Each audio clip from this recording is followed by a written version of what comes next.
Bom, olá pessoal, aqui é o Matheus do canal Europeando Juntos e hoje, como aqui estreia do canal, vou estar demonstrando o que por muitas vezes é o primeiro passo para a gente estar imigrando para a Europa de forma correta, onde se você não detém de um passaporte de algum país da zona europeia ou pertencente ao espaço Schengen, o jeito correto e legal de ir para a Europa é por meio da aquisição de algum tipo de visto.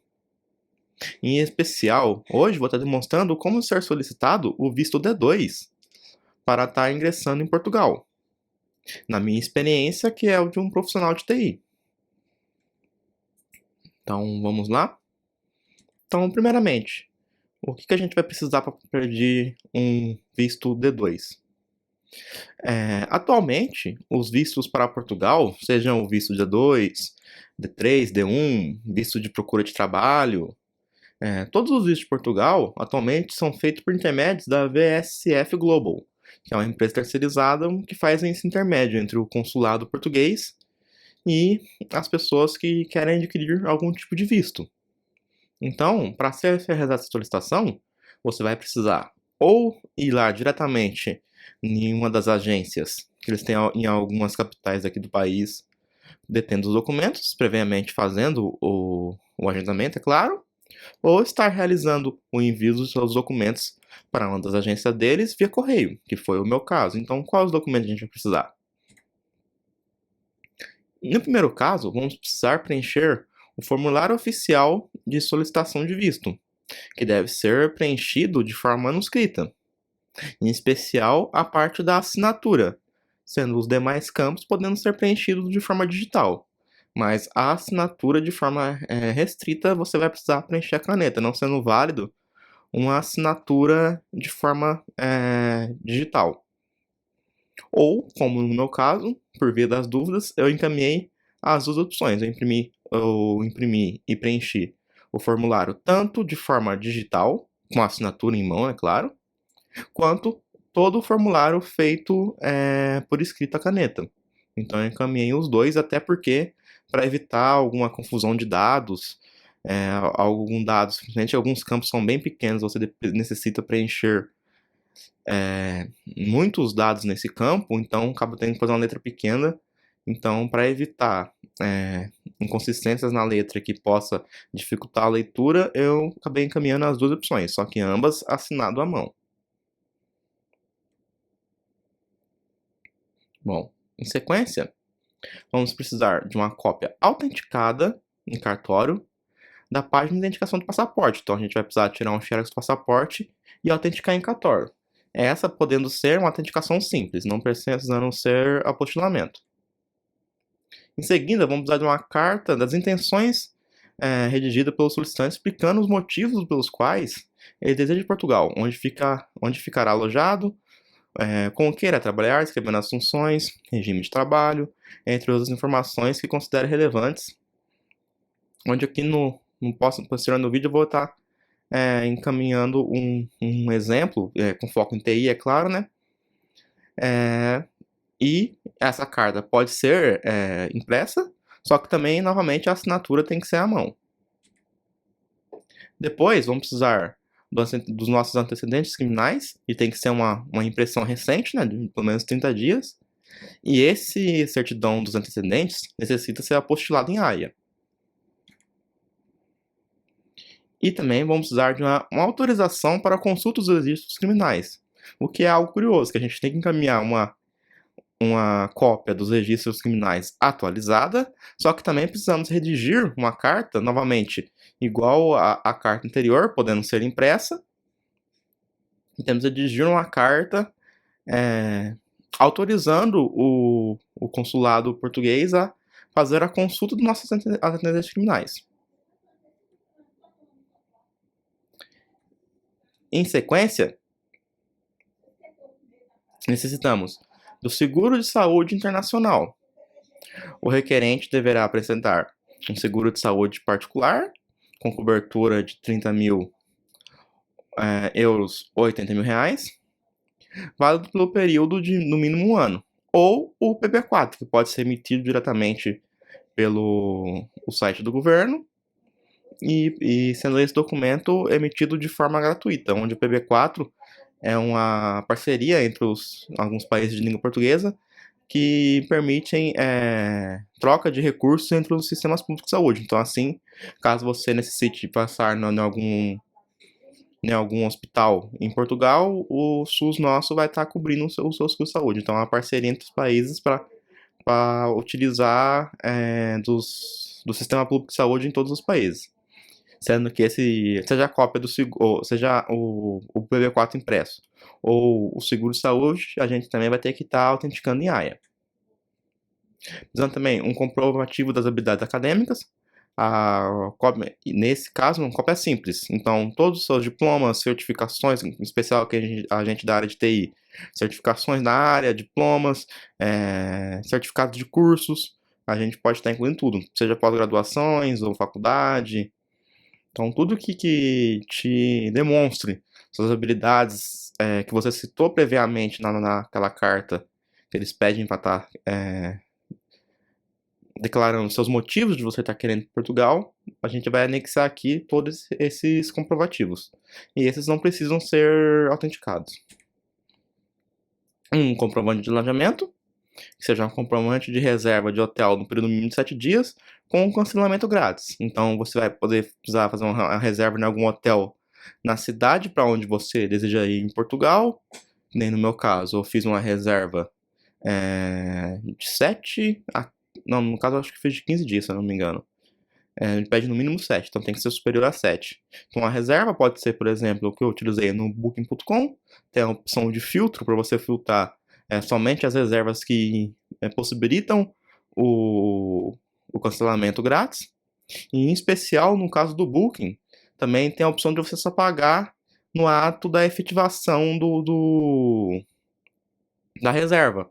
Então, com 7 dias, com 3 dias, se eu não me engano, de antecedência, que é o que você pode cancelar, e a cobrança em si só é feita no seu cartão no dia que há o limite do prazo de cancelamento, que é onde passa a ser realmente válida a sua reserva. Então é uma opção bem interessante, mas também pode ser um Airbnb ou algum outro tipo de local, desde que você consiga comprovar que está reservado esse alojamento para você. Também, né, só retirar aqui a câmera. Também será necessária uma declaração completa do imposto de renda e extrato bancário dos últimos 3 meses. No caso aqui, para a gente demonstrar nossos meios de subsistência lá em Portugal. Em caso de pessoa isenta de imposto de renda, deverá ser apresentada a declaração de isenção emitida pela Receita Federal. Os últimos 3 olerites, juntamente com o extrato bancário dos últimos 3 meses. Então, aqui você precisa demonstrar que você tem declaração de imposto de renda e, juntamente a isso, os seus olerites e o extrato bancário. Então, como falei anteriormente, você precisa provar que você tem meios de estar se mantendo lá. Eles não especificam um valor específico, não é igual o tipo de visto que você tem que ter uma renda exata para se manter durante X tempos lá, mas você precisa demonstrar um poder aquisitivo mínimo, por isso que é solicitado esses 3 olerites e o extrato bancário. Juntamente com o seu passaporte. Isso para o caso da solicitação via correio, onde você vai encaminhar todos os documentos aqui citados, juntamente com o seu passaporte em si, para o pessoal da VSF Global tá processando as informações, vendo se tudo correto, né? E, em sequência, está encaminhando para o consulado português. Então, o passaporte precisa ser entregue a eles, seja por correio ou de forma presencial também. Na forma presencial, você vai estar entregando o passaporte para eles, juntamente com os demais documentos. Em sequência, vamos usar também de uma foto, 2 fotos no caso, 3x4, recentes. Comprovante de residência dos últimos 3 meses, no nome do requerente, pode ser uma cópia em original da conta de água, de luz, de telefone, ou uma cópia da Carteira Nacional de Habitação e título de eleitor. Então, a gente tem essas opções, tanto de uma conta aqui no nosso endereço, ou nossa CNH ou título de eleitor. Também é necessário preencher e assinar o termo de consentimento da VSS Global, que é nada mais que um termo que se você confirma que você está solicitando serviço com eles e autoriza eles a manipular seus dados, um termo meio que padrão. Juntamente a isso, você precisa ter em duplicado, tem que ser 2 cópias a serem encaminhadas do checklist da VSS Global, incluso nesse link, onde você deve assinar em sim, somente os campos aplicáveis ao visto D2, ou seja, que é os campos aplicáveis para a atividade profissional independente. Também precisamos incluir o comprovante de pagamento das taxas consulares. Aqui eu deixo para vocês o link para a gente visualizar todas as taxas atualizadas da VSS Global, onde o comprovante em si não é obrigatório, mas é uma boa prática, tanto para a nossa segurança, quanto para você demonstrar todas as taxas que foram pagas para eles. Juntamente com aqui nesse caso, eu incluí tanto os comprovantes impressos, né, do Pix para a VSS Global, juntamente com uma folha impressa redigida mesmo, informando todas as taxas que eu realizei o pagamento. Então, você detalha todas as taxas que você pagou e também anexa os recibos dos pagamentos. Aqui uma nota e uma atenção. Todos os documentos devem ser apresentados na ordem que cita. Então, a gente tem o que citado anteriormente, o checklist. Então, você deve organizar na pasta ou no envelope que você for enviar via correio os documentos na ordem do checklist. Todos eles devem ser impressos em papel A4, apenas na frente, não pode ser frente e verso. Não pode ter nenhum tipo de grampo, ou clips, ou post-it, fora de rosto e fora de qualquer tipo de pasta. Então, no caso, tem que ser enviado no envelope carta, né? Aqueles envelopes grandes pardo. E a ausência de qualquer documento acima apontado acarretará em não recebimento do seu processo e, consequentemente, a perda do agendamento da sua entrevista. Só que nesse caso, em sequência vamos citar, tem uma pequena alternativa para isso, caso você se esqueça de algum documento, que eles também disponibilizam por meio de uma taxa a mais, que possibilita você estar encaminhando algum documento faltante via e-mail. Então tem essa opção caso você adquira ela. E a VFS não devolve os documentos quando emite o visto. Você devolve seu passaporte. Então, todas as cópias, inclusive os documentos que foram apostilados, vão ficar retidos lá. Que é uma coisa um pouco ruim, porque apostilamento é um processo caro, como aqui citando como exemplo. Eu aqui no interior de São Paulo, por folha, foi cobrado 150 e alguns centavos de apostilamento. Então, como você precisa apostilar o PB4, você precisa apostilar o antecedentes criminais. E uma dica do antecedentes criminais, do PB4, que ele tem 2 folhas, o ideal é você imprimir ele, mesmo que eles falam que não aceita documentos frente e verso, né, somente na frente. O PB4, até para economizar um pouco, dá para ser impresso frente e verso e apostilar. Até porque o apostilamento ele vai ficar colado na parte de trás do documento. Então, é uma opção para vocês fazerem para economizar um pouco, porque senão, como ele é impresso normal, são 2 folhas, o apostilamento vai ser cobrado pelas 2 folhas. Então, para evitar esse custo, é possível o PB4 imprimir ele frente e verso. Então, no caso algum documento que vocês necessitem ter a cópia, o ideal então é você tirar um xerox do documento, por exemplo, enviar uma conta de água original. Então, tira o xerox dela anteriormente, porque nenhum dos documentos vai ser devolvido. Quando você é emitido, eles te devolvem apenas um envelope com o seu passaporte dentro. E até é engraçado que eles enviam já o passaporte no modo aberto, né? Não enviam ele fechado. Ele já manda para vocês aberto na página que tá o visto colado e carimbado. Então é algo bem interessante, que já te manda o passaporte já aberto na página que eles alteraram. E você recebe só o passaporte, no envelope e carta normal. Os demais documentos não são devolvidos. Agora aqui vamos falar um pouquinho sobre as taxas. Então, as taxas obrigatórias. No momento dessa gravação, é claro, né? Podendo ser reajustado a qualquer momento, segundo as regras da VSF ou até mesmo do consulado português, né? Porque as taxas, tem as taxas deles, da empresa, mas também tem as taxas consulares que aí são de acordo com o consulado. Então, o visto de residência no valor R$ 661, taxa consular de R$ 550, mais alguns centavos, né? Para os dois casos. As taxas de serviço de transferência de R$ 15 e a taxa de processamento de R$ 140, mais os serviços utilizados, sendo esses. São aqui, seguem os serviços que eu utilizei e que eu acabo recomendando também. São os serviços de courier, regular e expresso, que é praticamente o preço do correio, né? O que eles vão te devolver em Sedex.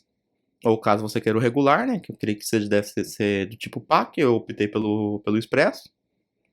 A garantia de courier, que é a garantia mesmo do seguro do Sedex, até para o envio dos documentos. Recomendo também você enviar tanto documento de forma por Sedex, com um rastreamento, comprovante de recebimento e seguro, que como você está mandando vários documentos importantes, então não só o passaporte em si já é na casa de R$ 250 para você tirar o passaporte caso esteja extraviado seu envio, você ter que tirar um novo passaporte, já vai ser R$ 250, mas todas as taxas que você mandou, os apostilamentos, por exemplo, são de R$ 300 ou mais de apostilamento, então é interessante, mesmo que saia um pouco mais caro o envio, você adquirir o seguro avaliando o envelope em pelo menos uns R$ 600, R$ 700, para caso os seus documentos sejam extraviados.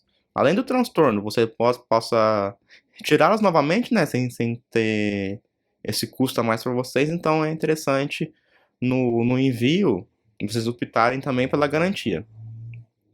E como eu citei, que eu também recomendo o quiosque de autoatendimento.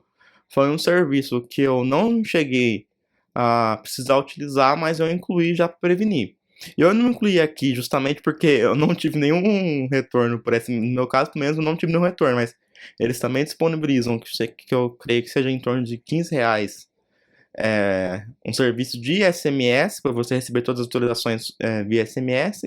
Só que eu, no meu caso, eu não recebi nenhum tipo de atualização por SMS. Então, não recomendo contratar, porque no meu caso, eu não fui notificado em nenhum momento via SMS. Então, eu acho que não é algo interessante de vocês contratarem, porque eles realmente acabam não utilizando. Pelo menos não na minha experiência. E após o envio dos documentos, se você entrar em contato com a VFS Global, eles vão te fornecer a tracking order, né, que é o número de referência do seu processo, onde, e por meio desse link, vocês conseguem visualizar como está o andamento do seu processo. Só que é um rastreamento bem precário, porque ele vai te mostrar que seus documentos já foram recebidos lá por eles e estão sendo processados. Posteriormente, eles vão te avisar por e-mail também, se você vir aqui no site do rastreio, você vai ser notificado que o documento está em análise com o consulado português. E posteriormente, vai atualizar o status para retornado do consulado, que é quando já recebeu na VSF e eles estão te encaminhando. Só que, também de experiência própria, eu já recebi meu visto semana passada e até o momento eu não recebi o rastreio de correios e nem a minha ordem foi atualizada ali no site da VFS que ela tinha sido enviada para mim. Então eu já recebi via Sedex, então eu sou do interior, então no mínimo aqui o prazo de Sedex é em torno de 3, é o prazo padrão do Sedex, no caso, né, que é de 3 dias. Muito dificilmente alguma encomenda vem de São Paulo aqui para minha região com menos de 3 dias, então o meu produto já foi enviado entre o tempo de envio e o tempo que eu recebi, passado depois do meu recebimento, já está superior a uma semana e até agora, no momento, eu não recebi o código de rastreio. Então, essa parte de você rastrear sua aplicação é bem precária. Eles não atualizam com dados relevantes. Não é igual um rastreio de correio que você sabe em que cidade está, que parte do processo está sendo realizado, ou um rastreio até de encomenda de alguma loja, que eles te informam, não, se o produto está sendo produzido, foi emitido tua nota, algo assim. Não é assim, é informações bem básicas. E você tem a opção de estar entrando em contato com a VSF via correio, não, perdão, pode ser correio eletrônico, né? Via e-mail, onde eles podem te fornecer algumas informações. Só que no próprio e-mail, a resposta automática deles eles já informam que eles estão com a carga muito alta de atendimentos que pode se prolongar o atendimento. Nos meus contatos com eles, eu tive sucesso, mas demorou pelo menos uns 2 dias para mim receber uma resposta de uma pessoa mesmo, que não seja uma resposta pré-definida. Então, é um pouco complexo a comunicação com eles. E juntamente a isso, vamos aqui na conclusão. Então, como é a experiência de solicitar um visto em especial D2 na VSF Global para Portugal? É um processo, por assim dizer, não é um processo complexo, é um processo até que simples. Você precisa recolher as documentações solicitadas, pagar as taxas e enviar para eles. O único problema em si é a questão de prazos, que é um pouco prolongado, que no meu caso demorou um pouco mais de 2 meses. Minha encomenda chegou lá no dia 14 de fevereiro e eu recebi o visto de volta no dia 25, se eu não me engano, agora de março, 25 ou 28, bem no finalzinho de março. Então, foi um processo. Não chegou a dar 2 meses, mas pode se prolongar. Além disso, no próprio site deles informa que o prazo são iniciais de 60 dias ou mais. Então, é um processo que demora, não é um processo complexo, mas é um processo um pouco demorado. E essa questão de você não ter acesso a um rastreio mais elaborado para você ter atualizações constantes é algo que se torna um pouco frustrante no processo. Por exemplo, o seu documento chegou lá numa segunda-feira. Passa uma semana, duas, e você não recebe nenhum tipo de contato informando. Não, sua documentação está correta. Ou se não, sua documentação está incorreta. Que no meu caso, a documentação estava correta, né? Que o meu visto foi aprovado. Só que eu não recebi nenhum tipo de notificação que a documentação estava correta. Então, se eu não tivesse entrado em contato, eu não sei nem quanto tempo ia demorar para me receber ali o código de rastreio que você pode acompanhar um pouco, mesmo que de forma um pouco precária, que você consegue acompanhar como está o andamento do processo. Então, a parte de comunicação com eles é um pouco complexa. Mas o processo em si é um processo simples, desde que você esteja em posse de todos os documentos exigidos, que você consiga comprovar, né, que você tem algum domínio da sua área, que vai agregar pro país, então, que é o que eles estão realmente interessados, então, mão de obra capacitada está imigrando para lá para agregar no mercado de trabalho, agregar na provenção de serviços, então, algo que é interessante. Se você está indo diretamente para trabalhar já para uma empresa específica, também vai ser necessário. Não é uma exigência, mas é bom você incluir seu contato de trabalho para provar que você já tem no caso, um contato de promessa de trabalho, né? Para provar que você já tem uma empresa portuguesa que está disposta a te contratar. Não é nem mesmo um sponsor de visto, que é o caso de outros países. É mais para demonstrar que você já tem um vínculo com o país, né? Já tem a empresa que te pretende contratar, além das habilidades profissionais que você provou anteriormente com seu currículo e certificados. Então, você tendo em posse desse documento, contrato de trabalho, redigir corretamente as cartas que eles pedem para serem incluídas juntos, atualizando as consultas e informando o motivo para que você quer ir para lá. Então, é um processo simples. E com isso, você já recebe, no caso do visto D2, você já recebe o seu visto, é, de duração, se não me engano, são de 3 meses, 4 meses, não me lembro ao correto agora. Mas você recebe o seu visto, já independente do tempo de duração do visto em si. O visto ele já vem no próprio visto o link para você consultar o seu agendamento para o CEF para ser impresso, para ser emitido a sua carteira de residência. Então, o visto em si é só um meio temporário, né? Até que você consiga ir ao CEF e está solicitando a residência. Então, ele já vem incluso ao visto sua autorização de residência, se não me engano, que são para 2 anos. É a autorização onde você pode renovar posteriormente.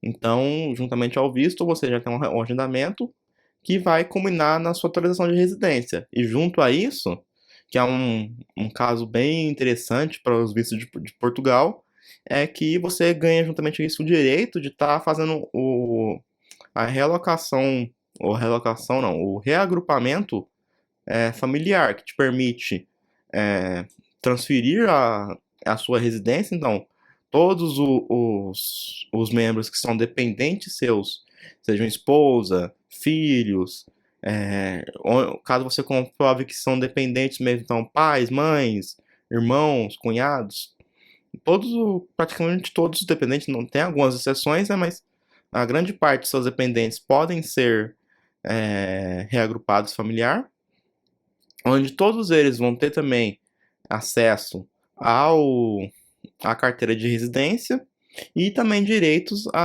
de trabalhar em Portugal. Então, o visto em Portugal é um visto bem abrangente, né, que permite, até em outros casos de visto, como o visto de estudos, permite também o reagrupamento familiar e permite que o membro reagrupado trabalhe normalmente lá, resida e trabalhe em Portugal. Então, é algo bem interessante. Então, é um meio bom para nós brasileiros estar ingressando na Europa. Então, creio que foi isso. Espero que tenha gostado. Então, esse foi aqui o primeiro vídeo do nosso canal, justamente, que é o primeiro passo para a gente estar imigrando para a Europa. Então, espero que tenha gostado. Peço que se inscrevam e dêem um like no vídeo para ajudar aqui o nosso novo canal a estar crescendo. Caso tenha algum comentário, alguma dúvida, alguma crítica, por favor, deixe aí no campo de comentários. Caso seja alguma pergunta, caso esteja no meu conhecimento, vou ficar feliz em estar auxiliando vocês também. Caso tenha algumas sugestões de vídeos, também fica à disposição para estar realizando. Então foi isso, pessoal. Até a próxima.